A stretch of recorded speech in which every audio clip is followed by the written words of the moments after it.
देखंतु प्रश्नोत्तर होची विधानसभार एक गुरुत्वपूर्ण विषय एवं विशेष करी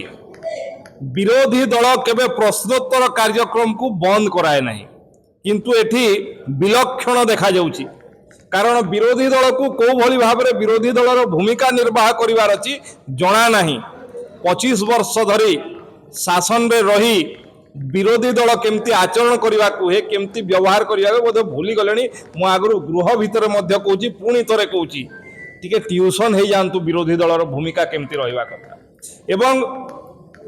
ए प्रश्नोत्तर कार्यक्रम रे बोधे आशंका कर 25 वर्ष शासन कला कारनामार चिठा खोली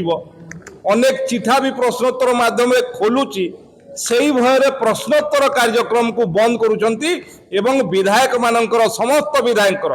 शासक दलर विरोधी दलर समस्त विधायकर अधिकार को हनन करुचंती ये अत्यंत दुर्भाग्यजनक कथा एभलिया घटना विधानसभा भितरे विरोधी दल हेई प्रश्नोत्तर कार्यक्रम को बंद करवा निश्चित भाव में ओडिशावासी को क्षांत करिछि ओडिशावासी को दुखित करुथु अबकारी मंत्री को इस्तीफा दाबी करा देखंतु एटा पाखापाखी 3 दिन हो गलानी 2 दिन हो गलानी ओडिशार गुरुत्वपूर्ण विषय कही निजे मुलतवी प्रस्ताव आणुछंती निजे पुणी हाउस को बंद करुछंती तेणु ओडिशार प्रसंग गुड़िक उपरे ओडिशांकर लोकस्वार्थ प्रसंग उपरे माने केते सीरियस केते गुरुत्व ताहा जणा पड़ुछि तेणु सी प्रथमे आलोचना को आसंतु विधानसभा रे सरकार सबू कथा आलोचना प्रस्तुत अच्छा।